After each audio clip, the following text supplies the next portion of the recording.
Durante casi 50 años disfrutó de un poder sin parangón. Hoover era un icono. Como director del FBI, J. Edgar Hoover sabía todo lo que los demás no querían que se supiera. Hoover era consciente de que la información es el poder, por eso conservó los archivos secretos. Archivos tan escandalosos que todo Washington lo temía. Se jactaba de saber secretos sobre políticos y otros funcionarios públicos que podía utilizar como arma. Pero en este desesperado juego de secretos y mentiras, J. Edgar Hoover fue tanto cazador como presa. Se creía intocable, que nadie podía meterse con él, pero se equivocó. La explosiva vida privada escondida tras su personaje público estuvo a punto de acabar con él. Tenía dos principales problemas. El primero, que era adicto al juego, y el segundo, su flagrante homosexualidad.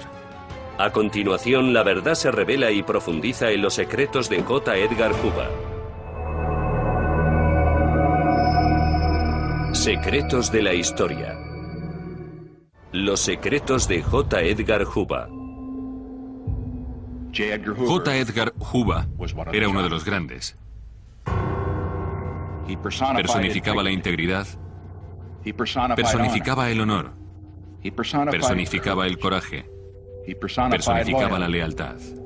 En mayo de 1972, fue encontrado muerto en el suelo de su habitación en Washington. La grandeza de Hoover permanecerá unida para siempre en la de la organización que él creó y a cuya construcción dedicó toda su vida. Cuando llegaron los de la funeraria, encontraron la casa invadida de hombres de traje no identificados, registrándola de arriba a abajo. Esto marca el fin de una era. Al gobierno le aterrorizaban los posibles secretos que Hoover conservara sobre ellos. J. Edgar Hoover construyó un imperio dentro de la administración estadounidense, un imperio cimentado sobre la información. Durante cerca de 50 años, Hoover fue un personaje que desbordó la realidad, más famoso que las estrellas de cine y más poderoso quizá que los propios presidentes. Pero Hoover era un hombre que trataba con secretos oscuros y que albergaba los suyos propios. Ahora, décadas después de su muerte y gracias a la desclasificación de los que fueran archivos confidenciales, los historiadores e investigadores criminales empiezan a encajar las piezas del rompecabezas de la vida secreta del padre del moderno FBI.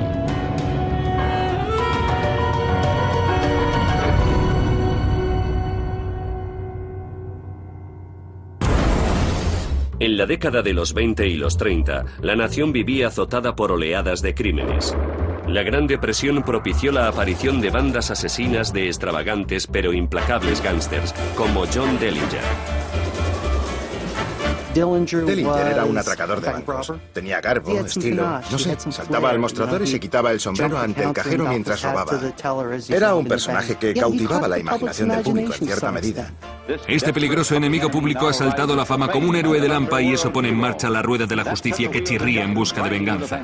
500.000 de estos panfletos de Se Busca se dispersan a los 4 vientos. Delincuentes como Dillinger, Machine Gun Kelly y Babyface Nelson se hicieron a tiros con pequeñas ciudades de todo el país. La policía se vio impotente. La única agencia para la seguridad a la que podían recurrir era una diminuta oficina del Departamento de Justicia. Era un trabajo político.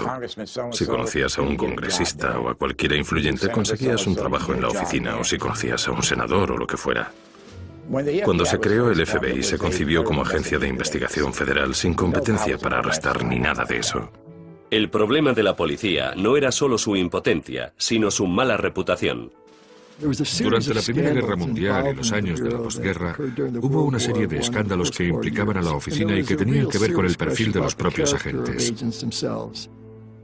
La imagen más común era la del agente corrupto de la época de la prohibición o la del policía memo de las películas mudas. En respuesta a las críticas sobre la vergonzosa oficina, el fiscal general del estado expulsó a su director en 1924. En su lugar, nombró a un ambicioso joven de Washington llamado John Edgar Hoover. Hoover se sirvió de todas las influencias que tenía en Washington para conseguir el trabajo. Al principio el puesto era como director interino, pero Hoover necesitó poco tiempo para superar la prueba y demostrar que era el hombre ideal para el cargo. Aún no contaba con 30 años, pero el trabajo parecía hecho a su medida. Juba representaba la catarsis que necesitaban en la oficina, pero su llegada significó también la imposición de normas muy estrictas destinadas a crear una nueva imagen de agente honrado, un individuo sin tacha. Como resultado de todas esas normas, surgió una organización sometida a un estricto control. A los 10 años, Juba y su modernizada fuerza de lucha contra el crimen habían matado o capturado a los gángsters más buscados del país, incluido el enemigo público número 1, John Dellinger. El joven jefe del FBI estaba en el foco de todas las miradas. Había adquirido rango de estrella. En la imaginación de los estadounidenses surgía un nuevo icono: los agentes del FBI de Juba, reemplazando a los antiheroicos gángsters. Los agentes del FBI en la escena del asesinato. Un caso experimental en el laboratorio para la detección del crimen. La imagen de la oficina cambió radicalmente. El agente del FBI era alguien capaz de luchar con los puños y utilizar el cerebro para resolver las investigaciones criminales. La oficina estaba también equipada con un laboratorio de alta tecnología y un registro con las identificaciones de todos los criminales conocidos del país.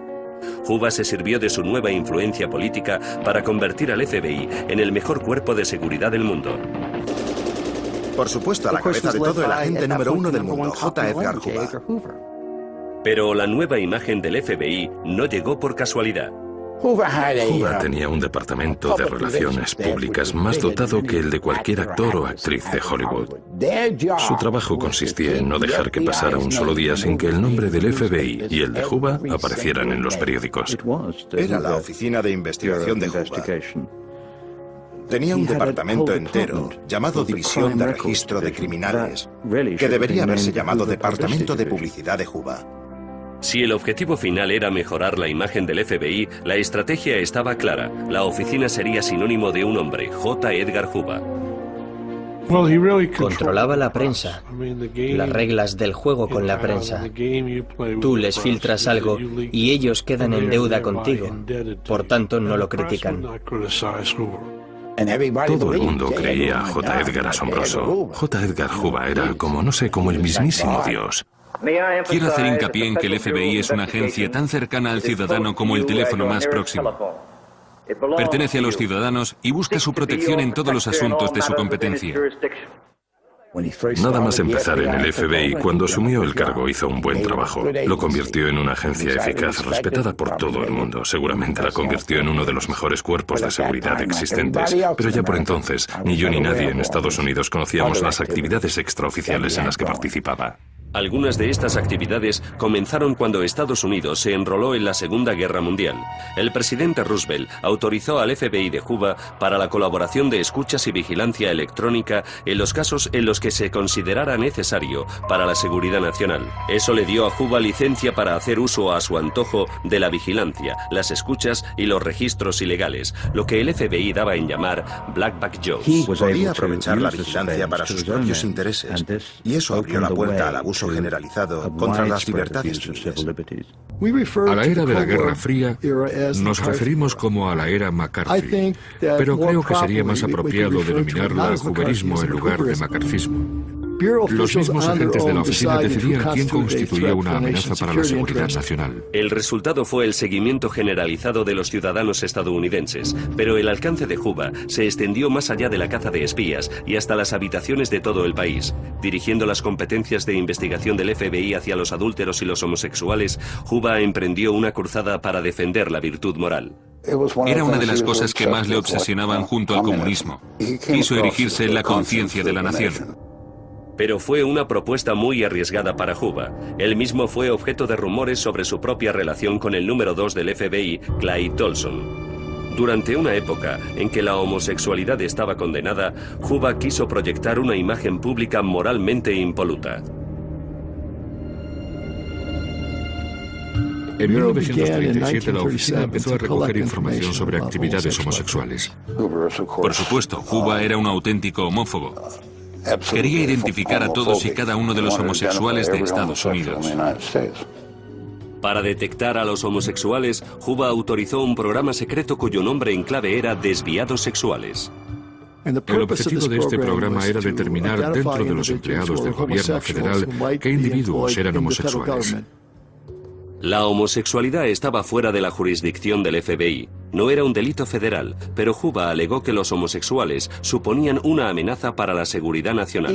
En los 40 y los 50, cuando a Estados Unidos le preocupaba especialmente la posibilidad de la invasión soviética, se creía, y había pruebas que avalaban la hipótesis, que los homosexuales eran más vulnerables al posible chantaje de los soviéticos para hacer lo que fuera. Para Juba, si alguien parecía sospechoso o era vulnerable al chantaje, era responsabilidad del FBI investigarlo.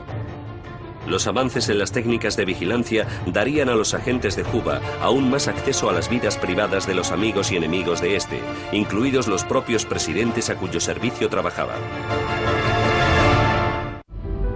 Bajo la dirección de J. Edgar Hoover, el FBI recogió información de miles de estadounidenses. Los archivos secretos custodiados por Hoover eran la clave para descifrar el secreto de su inmenso poder. Pero permanecían envueltos en misterio. Estos archivos se mantenían en un sistema aparte de los archivos centrales del FBI, bien por su carácter secreto o porque contuviesen información obtenida ilegalmente.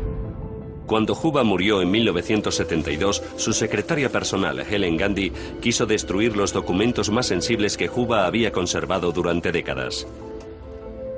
No sabemos cuánto sabría ella sobre la vida privada de Hoover. Fue su secretaria durante unos 40 años y él jamás la llamó Helen. Siempre fue señorita Gandhi. Estuvo con él casi desde el principio y protegía a su director como una fiera.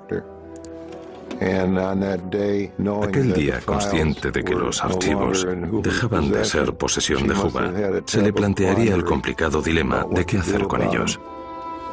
Nadie sabe cuántos archivos destruyó Gandhi ni qué contenían exactamente, lo cual ha alimentado las peores teorías de conspiración. Lo que pudo rescatarse llevaría a quienes después lo examinaron a concluir que la suciedad en la vida privada de Hoover era tal que parecía una cloaca. Por su parte, el FBI niega que Hoover conservara archivos secretos sobre estadounidenses influyentes con el fin de chantajearlos. Gandhi declaró que eran documentos como correspondencia personal con amigos, cosas de negocios y de ese tipo, que no se trataba de archivos sucios sobre todos y cada uno de los miembros del Congreso o de la élite política de Washington, que era lo que tendía a pensar la gente cuando se hablaba de los archivos secretos de Hoover. Pero los historiadores y los investigadores que han estudiado los registros de la agencia afirman que los archivos de Hoover contenían mucho más de lo que Helen Gandhi admitió. Eran registros no clasificados, es decir, que no estaban indizados ni seriados en el sistema de registro central del FBI, y por tanto, en teoría, no existían. Eso permitió al FBI negar rotundamente que el FBI estuviera haciendo lo que en realidad estaba haciendo. Puede que no sepamos todo lo que contenían los archivos secretos de Hoover. Lo que sí sabemos y muy bien es el sistema que los agentes del FBI utilizaban para recabar la información. Bill Turner fue agente del FBI en los 50 con Hoover y recibió entrenamiento para realizar actividades de vigilancia ilegal. En 1958 me seleccionaron para ir a la escuela de sonido del FBI. La escuela de sonido era ilegal. Respondía a un programa destinado a formar en el arte y el oficio de colocación de micrófonos, escuchas y allanamientos de morada. Hoover utilizaba estos métodos porque eran la forma más rápida de conseguir información que no podía obtener de otra manera. Turner participó en los llamados Black Bag Jobs. Me acuerdo de una tarde, por ejemplo, que fuimos a la casa del secretario del Partido Comunista de Estados Unidos. Cuando él estaba trabajando, cogimos una cámara para documentos y fotografiamos la lista de miembros del partido. Por supuesto, no podíamos utilizarlo en un tribunal de justicia porque lo habíamos obtenido ilegalmente, pero nos servía para señalarnos con precisión quiénes eran los afiliados. Con el tiempo se impone una cultura de impunidad en la oficina que encaja con la actitud. Si puedes hacerlo sin que te pillen, hazlo. Hoover se escapó porque nadie sabía de ello. Nadie sabía de ello porque las pruebas se guardaban en los archivos secretos de Hoover. Theoharis ha apelado a la ley de la libertad de información para acceder a más de 17.000 páginas de archivos que no se destruyeron después de la muerte de Hoover y que presentan una fascinante imagen del director. Los archivos de Juba nos presentan al director del FBI como un refinado burócrata que entendía perfectamente cómo funcionaba el poder. Nos cuentan también que al tiempo que proyectaba una imagen de hombre deferente, casi servil, en algunos casos con los presidentes, era en realidad un hombre que solo se molestaba por él, que servía a sus propios intereses. La agenda de Juba siempre se centró en aumentar el poder del FBI y mantener su propia influencia dentro de la agencia. Pero esa agenda no siempre coincidía con la de los presidentes para quienes trabajaba. Dejemos que el mundo avance para amigos y enemigos. Pasemos la antorcha a la nueva generación de estadounidenses. En 1960, mientras J. Edgar Hoover a sus 65 años se acercaba a la edad de jubilación obligatoria, John F. Kennedy, de 43, era elegido presidente. Ahora Hoover tendría que informar directamente al hermano pequeño del presidente, Robert, el fiscal general. Robert Kennedy quería ejercer su autoridad sobre el director del FBI, una autoridad que nadie había ejercido desde los 40. Hoover estaba acostumbrado a ser su propio jefe, y de repente aparece este mequetrefe que no hacía más que ejercer su derecho como fiscal general. Dadas las circunstancias, la relación entre Robert Kennedy y J. Edgar Hoover no podía ser más que tensa. Hoover llevaba 35 años dirigiendo el FBI, pero de repente su futuro se presenta incierto. Corrían rumores de que los Kennedy querían destituirlo. Pero no podían echarlo, porque Hoover conocía los secretos de los Kennedy. Cuando llegó a sus oídos que trataban de destituirlo como director del FBI, simplemente se presentó a JFK, el presidente de los Estados Unidos, en su despacho y le dijo: «Si me haces esto, mira lo que voy a decir de ti». Hoover tenía mucho que decir de Kennedy, mucha información que el FBI había acumulado con los años de vigilancia del político mujeriego. Los romances de John F. Kennedy no le podían resultar muy beneficiosos, ni desde el punto de vista moral privado, ni, más importante aún, desde el punto de vista de la seguridad. Era algo que podía haber puesto en un compromiso al presidente. Hoover se centró en un romance que Kennedy mantuvo en 1942 cuando servía en la Armada. La mujer era una periodista del corazón llamada Inga Arvad. El interés del FBI en Arvad se explicaba porque supuestamente era una espía alemana, pero se trataba de una suposición mucho más allá de lo razonable. Decidieron seguirla y como resultado de las escuchas obtuvieron una conversación entre Arvad y John Kennedy, mantenida en Charleston, Carolina del Sur. Basándose en esa conversación, el FBI puso micrófonos por toda la habitación del hotel que Kennedy y Arvad utilizaban para sus encuentros. En 1960, la investigación Arvad adquirió una nueva dimensión, cuando Kennedy fue nombrado candidato demócrata a la presidencia. Hoover transfirió la carpeta de Arvad a su archivo oficial y confidencial. Así que había una investigación previa que parecía carecer de toda relevancia, que por circunstancias de la vida cobra un valor importantísimo. No solo conocían la información, sino que tenían la cinta en la que habían grabado sus encuentros. Kennedy se pasó toda su legislatura tratando de recuperar esas cintas. El traicionero tira y afloja entre el joven político y el veterano director del FBI prosiguió durante todo el periodo de presidencia de Kennedy. Hoover también tenía información sobre el romance de Kennedy con Judith Campbell Exner, la novia de un conocido mafioso de Chicago. El FBI tenía conversaciones grabadas de Sam Giancana, toda una personalidad del crimen organizado. A raíz de eso, el FBI interceptó una serie de llamadas de Judith Campbell Exner a la Casa Blanca. Hoover pasó al despacho de Bobby y le entregó el informe en el que constaba que desde ese número se había estado llamando a la Casa Blanca y conectado con el presidente. Dejó el informe y se fue. El 22 de marzo de 1962, Hoover se reunió con el presidente para informarle sobre el oscuro entorno de Judith Campbell Exner. Algunos creen que Hoover quería chantajear al presidente, pero según el FBI, pretendía simplemente advertir a Kennedy de la amenaza potencial que podía suponer Judith para la seguridad nacional. No me imagino a Hoover atreviéndose a chantajear al presidente. No sé, ¿cómo va a llegar ahí y decirle: señor presidente, sé todas estas cosas comprometedoras sobre usted, y si no hace lo que digo, las haré públicas? No me cabe en la cabeza. Hoover se había creado una reputación de fiera implacable, que no dudaba en destruir las vidas ni las carreras de nadie para conseguir sus deseos. Sobre todo, Hoover inspiraba miedo. Juba tenía información sobre todo el mundo, especialmente los políticos. Así era como controlaba a todos. Sabía cómo hacerlo, era un experto en la materia. Había hecho de la recopilación de cotilleos un negocio de modo que nadie quería vérselas con él, porque temían que el FBI iniciase una investigación contra ellos que los convirtiera en vulnerables. Juba se limitaba a aprovecharse de sus debilidades. Tenía sus esqueletos en el armario. Se decía que tenía un libro negro de todo el mundo. Cuando declaró ante el Congreso, se metió la mano en el bolsillo y sacó un pequeño librito negro y lo dejó caer así sobre la mesa. Y entonces todo el mundo comprobó que podía tener lo que quisiera. Ni el Congreso, ni el Ejecutivo lo llamaron a declarar. Fue él el que alegó tener secretos sobre ciertos políticos. Así se las gastaba. Esa era su arma. No muy distinta de las de cualquier jefe de la mafia, en mi opinión. La moneda de cambio que utilizaba Juba era la información privada que la gente quería mantener oculta. Pero el FBI no era la única organización que sabía cómo sacar partido a los secretos.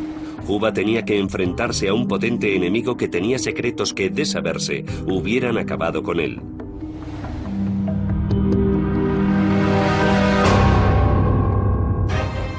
Mientras Juba convertía el FBI en el mejor cuerpo de seguridad del mundo, una violenta organización criminal conquistaba niveles sin precedentes de poder e influencia, la mafia estadounidense. Solo Juba podía haberla parado, pero no lo hizo. Por su bien, era mejor que no fuera en contra de los intereses de determinadas personas. Bill Bonanno es el hijo del jefe criminal de Nueva York, Joseph Bonanno, que dirigió una de las 5 grandes familias de mafiosos durante la época en que Juba dirigía el FBI. Juba estaba a sus anchas, ocupándose de lo suyo, tratando de acumular su propio poder. Resulta muy interesante percatarse de los rumbos paralelos que han seguido su historia y la de nuestro mundo. Él y los mafiosos trataban de acumular poder para administrarlo luego. Dado el perfecto conocimiento de Juba sobre el poder, sabía que sería muy complicado desmontar una red criminal tan evolucionada como la de la mafia. Pero también era consciente de que existía un enorme mundo de corrupción relacionado con el crimen organizado. Sabía exactamente lo que estaba pasando y no quería exponer a sus agentes a ello. La amenaza de la corrupción fue solo una de las razones por las que Juba hizo la vista gorda ante el inmenso imperio criminal que se expandía por toda la nación. El juego es un mal horrible. Corrompe a nuestros jóvenes y destroza la vida de los adultos, además de constituir el trampolín por el que se salta a otro tipo de delincuencia, como la malversación de fondos, el robo e incluso el asesinato. En los discursos públicos, Juba era intransigente con el juego, pero puede ser que su afición privada al juego lo vinculara a los mismos jefes del crimen organizado que debía haber encarcelado. En las carreras de caballos del legendario hipódromo de Pimlico, a las afueras de Baltimore, los 11 caballos de 3 años se preparan para la segunda carrera de la Triple Corona. 30.000 aficionados se han congregado para ver la 78ª edición, entre ellos el director del FBI, J. Edgar Hoover y Clyde Tolson. Las carreras de caballos eran la gallina de los huevos de oro para mafiosos como Frank Costello o Meyer Lansky, que tenían dominado el mercado de las apuestas ilegales.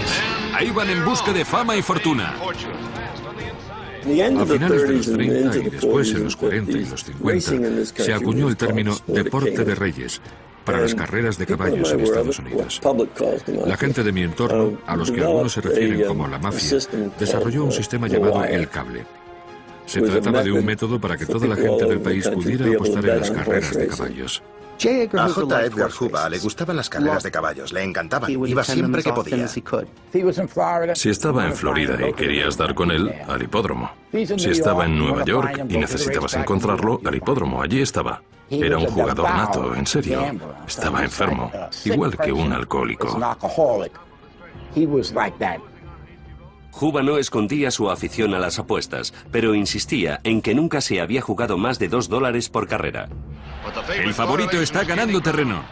No creo que Juba apostara $2 jamás en su vida, aparte de para que le hicieran la foto. Iba a la ventanilla de $2 y apostaba. Se giraba y regalaba una sonrisita a la cámara. Bill Bonanno recuerda haber visto a Juba en la pista con Tolson. Juba tenía un problema, era adicto al juego.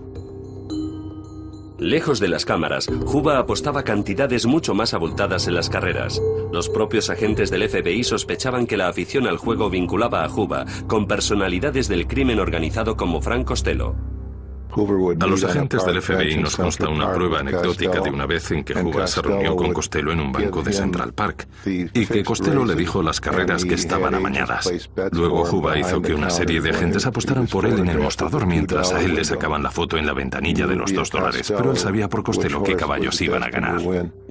El señor Hoover se ha aprovechado de la ventaja de apostar en carreras cuyo resultado se conoce de antemano. No sabía si iba a ganar, pero sabía que recaudaría algo. Esto estuvo ocurriendo así durante años. Por mirar sus propios intereses en las carreras, le hacía la vista gorda a la mafia. Hay un hecho que da credibilidad a la teoría de que Hoover ignoró intencionadamente la amenaza de la mafia. Durante décadas, mientras el poder de la mafia crecía sin límites, Hoover se negó a reconocer siquiera que existiera el crimen organizado a escala nacional. Nada más entrar en el FBI ya sabía que no estábamos haciendo nada contra el crimen organizado. El argumento principal esgrimido por Hoover era que luchar contra la mafia no era competencia del FBI. Costello no era el único dispuesto a ganarse el favor de Hoover a cambio de llenarse los bolsillos. Uno de los mejores amigos de Hoover era el socio de la mafia Clint Murchison, un magnate del petróleo y propietario del Hotel del Charro, cerca del hipódromo de Carolina del Sur. Murchison trató de camelarse a Hoover en los últimos años de los 40. Así, año tras año, Hoover estuvo pasando largas temporadas veraniegas en el complejo turístico del Charro, que Murchison abrió en California, y donde dice que no pagaba nada. Clint Murchison creía, sin duda, que gozaba de la protección de Hoover. Hoover pasaba vacaciones gratis en Del Charro, y así Murchison podía saltarse la ley a la torera. Para tener contento al señor Hoover, supongo que Murchison lo haría partícipe de acuerdos, no sé, en los pozos petrolíferos de Oklahoma, de Texas, sobre todo en Texas. Y si el pozo salía bien, Hoover conseguía su parte del pastel. Si el pozo no salía, tampoco perdía nada realmente. Tenía muchas acciones en petróleo que nunca pudo justificar satisfactoriamente. En esas esferas tan altas del FBI debió de haber mucho trapicheo. Esencialmente, un grupo de altos cargos del FBI que, al tiempo que se ayudaban a sí mismos, se llenaban los bolsillos con bienes y servicios obtenidos de forma privada o con fondos del contribuyente. John Dowd estuvo a cargo de una investigación contra la corrupción en el FBI en la época de mandato de Hoover. El comportamiento personal del propio Hoover era asombroso. Es que no pagaba ni una comida. Todos los años cambiaba los muebles de toda la casa a costa del contribuyente. Eso iba más allá de la corrupción. Era un completo fraude y, como tal, un delito contra el pueblo de Estados Unidos, contra los contribuyentes. Hoover es la personificación del dicho "el poder corrompe". Si robas un poco y nadie se entera en un tiempo, luego robas más y más, porque ves que puedes hacerlo impunemente, y lo haces. Los engaños, el fraude, el juego, el J. Edgar Hoover que muy pocos estadounidenses conocerían en vida. Pero seguramente Hoover tuvo que hacer apuestas mucho más arriesgadas cuando su reservada vida privada puso en juego toda su reputación. Arreglando las carreras para él y velando por Hoover en los hipódromos, la mafia sabía algo sobre Hoover, pero casi con toda seguridad que eso no era lo único que sabían de él.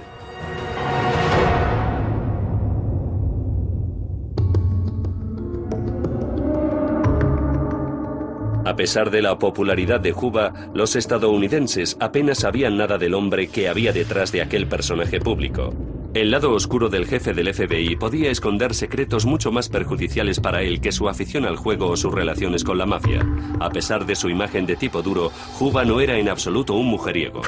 Desde finales de los 30, a Hoover empieza a vérsele con el hombre que se convertiría en su compañía masculina constante para el resto de su vida.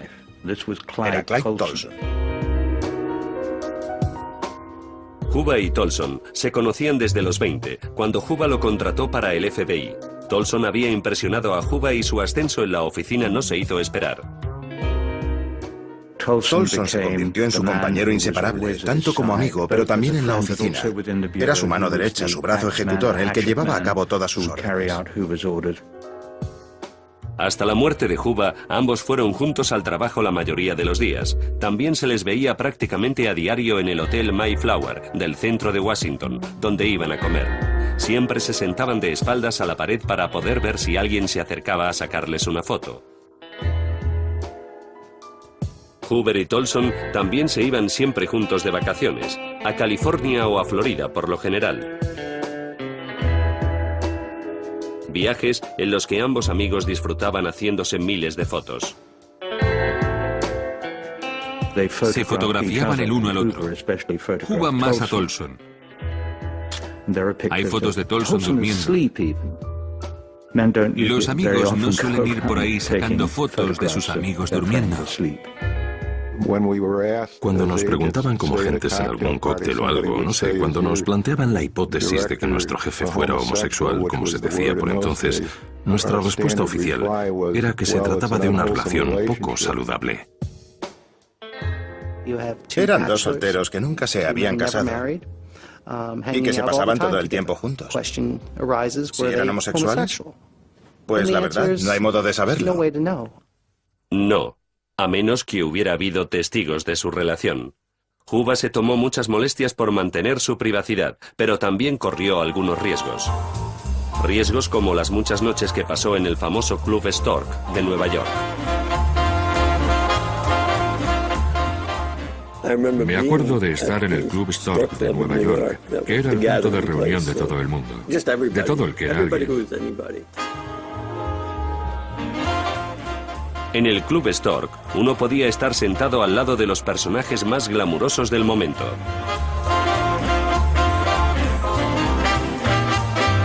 Pero también era un lugar peligroso para J. Edgar Hoover. El club estaba dirigido por un excontrabandista con vínculos muy estrechos con la mafia y en particular con Frank Costello, conocido como el primer ministro de Lampa. El mismo mafioso que supuestamente se encargaba de las apuestas de Juba fuera del hipódromo. Juba y Tolson podrían haberse expuesto al riesgo de ser espiados mientras estaban en el Stork.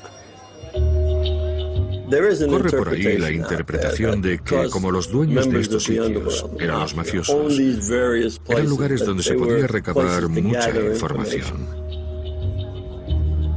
En mi opinión, sin embargo, no hay duda de que es muy...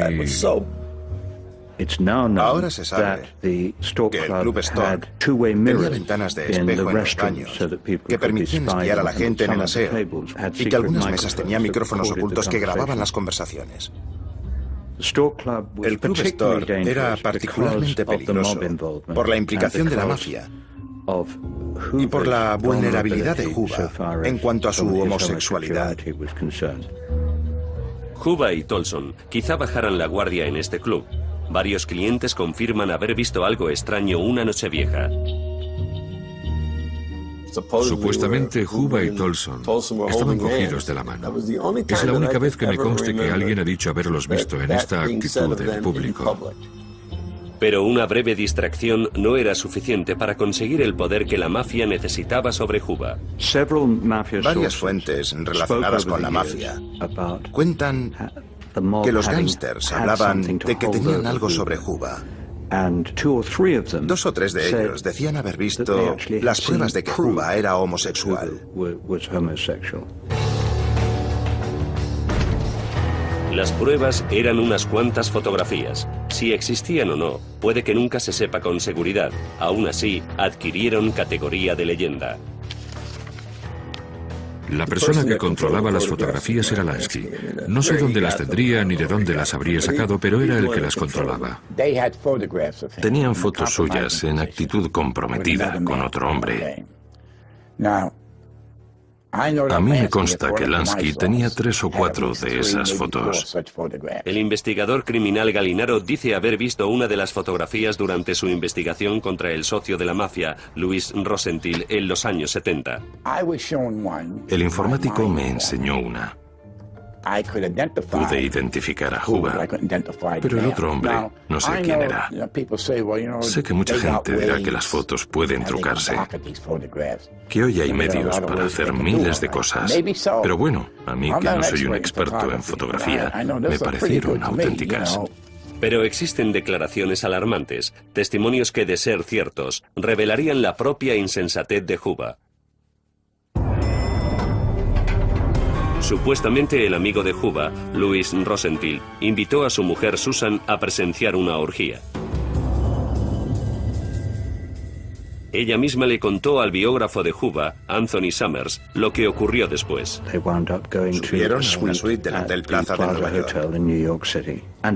Entre los presentes había un hombre disfrazado de mujer, con un vestido de plumas con volantes y medias de encaje y tacones que ella reconoció como J. Edgar Hoover.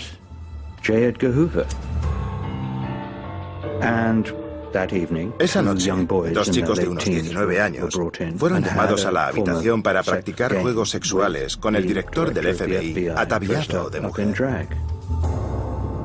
En la foto que yo vi estaba vestido de drag, de pie, en la habitación, con una peluca y un vestido negro de volantes. Me acuerdo perfectamente. Llevaba medias de red y tacones altos, y no me cabe duda alguna de que era nuestro querido Juba.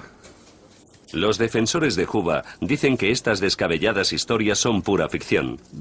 Existen múltiples historias obscenas sobre Juba. Curiosamente, todas han aparecido después de su muerte.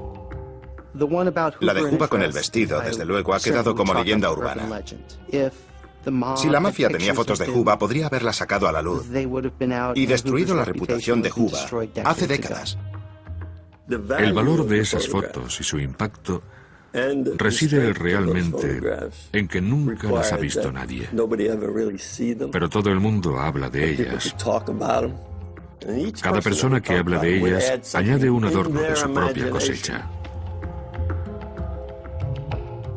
La pregunta que nadie ha podido responder es: ¿qué pasó? ¿Por qué Juba no arremetió contra la mafia cuando pudo hacerlo? Aunque siempre interviene un grado de especulación, creo que la mafia averiguó su tendencia sexual y ese dato les dio el control sobre él a partir de entonces y para siempre. El chantaje pudo ser uno de los motivos por los que Juba negara la existencia de la mafia durante décadas. Pero en 1957, un acontecimiento inesperado hizo imposible que Juba pudiera seguir girando la cara ante la mafia.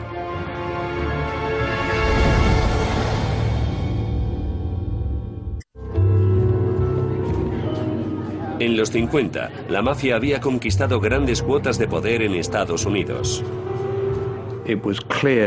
Para todo el que se tomaba la aplicación de la ley en serio, estaba claro que en Estados Unidos existía una cosa llamada mafia, que empezaba a ser un problema cada vez más grave, un cáncer para la sociedad estadounidense. Aún así, Juba actuaba como si no existiera. En noviembre de 1957, a escondidas de los cuerpos federales de seguridad, tuvo lugar una reunión en la ciudad de Apalachin, en Nueva York.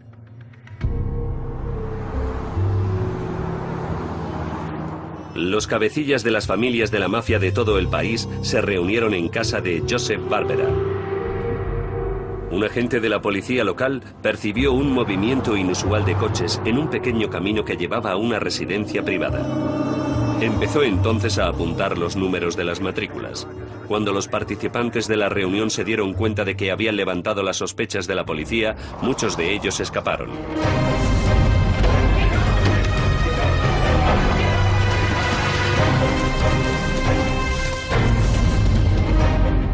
Parece que salieron corriendo en todas direcciones, según he oído.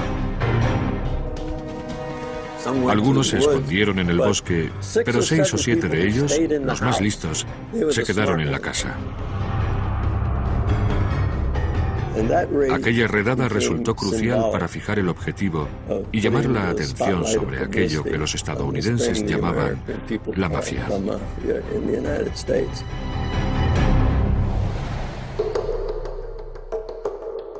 Juba, como todos los demás, supo de aquella reunión a la mañana siguiente por la prensa. Tanto por la prensa como por lo demás, era claro y manifiesto que había una organización a escala nacional. Vamos, que aquellos tipos no se habían reunido a tomar unas cervezas ni para hacer una barbacoa. Juba no pudo seguir negando la existencia del crimen organizado después del bombo publicitario que se le dio a la reunión de Apalachin. He hablado con mucha gente de eso. Parece que todo el mundo sabía de la existencia del crimen organizado, menos el FBI. Con lo cual, algo raro tenía que pasarle al FBI. 1957 fue el año en que J. Edgar Hoover tuvo que sentarse en aquel suntuoso despacho suyo y decir, ¿y qué narices hago ahora? En respuesta a Apalachin, Juba instaura el programa contra las altas esferas de la mafia que requería que cada uno de los agentes regionales del FBI hiciera una lista con los 10 gángsters más buscados. Era algo bastante ridículo porque en San José, California, no había nadie implicado, mientras que en Chicago habría unas 200 personas, en Nueva York unas 1000. Así que era más bien una medida para cubrir el expediente, pero que no iba a ninguna parte. Nunca lograron nada. Creo que después de Apalachin, la gente empezó a darse cuenta de que Juba no era tan bueno como parecía. Por eso, a finales de los 50 y principios de los 60, la desesperación empieza a adueñarse de todo. Temido por sus feroces tácticas, asediado por los rumores y las críticas por su incapacidad para combatir el crimen organizado, Juba protagoniza la batalla de su vida.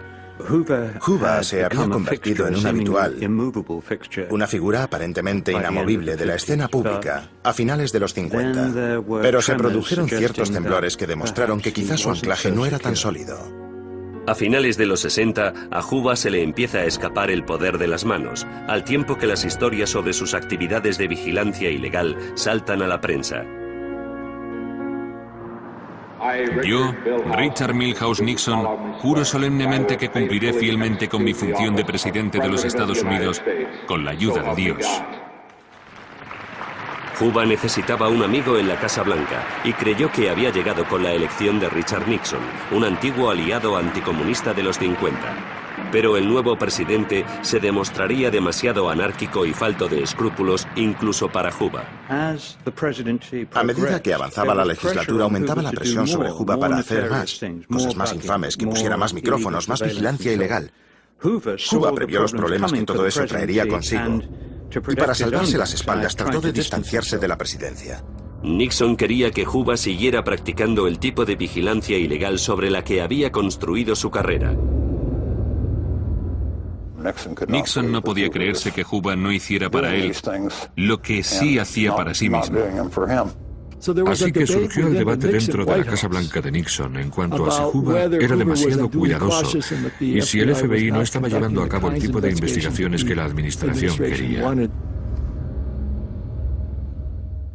La gente del círculo de Nixon terminó por convencerlo de que había llegado el momento de plantearle a Juba su retirada como director del FBI. Desde la perspectiva de la Casa Blanca, Juba había dejado de ser un activo. Después de 46 años, quizá había llegado la hora de irse. Juba fue invitado a desayunar con el presidente y la gente del Departamento de Justicia. Todos allí sentados esperaban el momento del anuncio oficial de la Casa Blanca. Pero el anuncio no llegó. Sencillamente porque Nixon, que nunca tuvo mucha iniciativa para echar a la gente, no se atrevió a hacerlo. Por mi experiencia personal puedo decir que es un hombre que nunca ha servido al partido, sino al país y merece que se le reconozca por eso.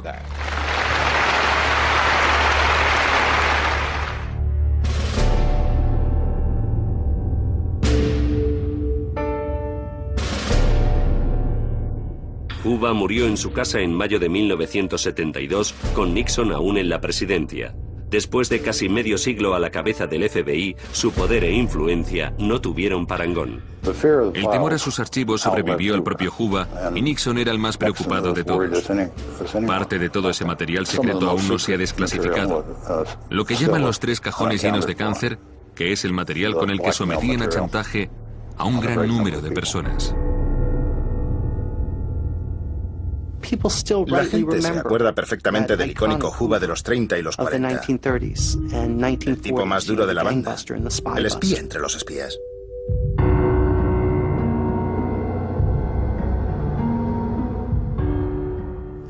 Si bien las sospechas recientes no han dejado de ennegrecer y afear esa reputación. Me asombra comprobar cuánta gente se ha abalanzado sobre Cuba después de 1972. Me pregunto dónde estaban todos ellos antes. Fue un proceso de erosión paulatina.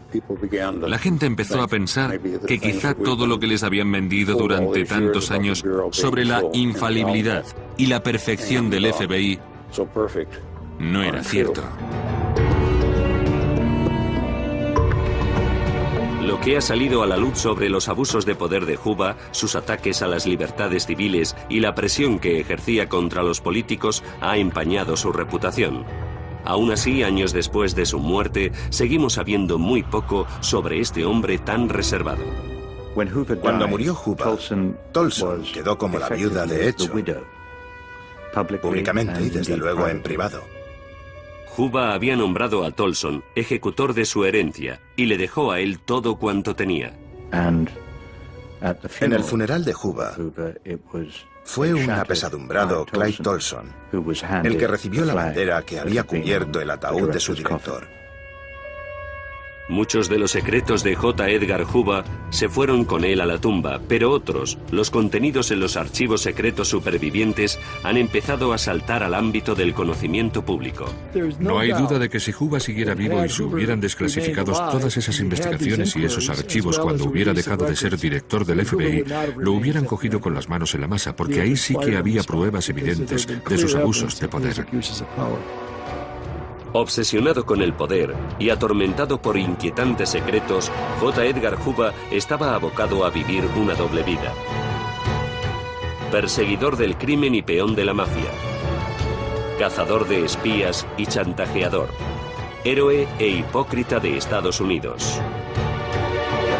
Hoover será recordado por todo esto, si bien no es la forma en que el director más insigne del FBI hubiera querido ser recordado. Ahora, como palabras de despedida, le recuerdo el lema del legado del FBI: fidelidad, valentía e integridad. Espero que sean fieles a él como nosotros lo fuimos y que sean ejemplos de ello como nosotros tratamos de serlo. Gracias.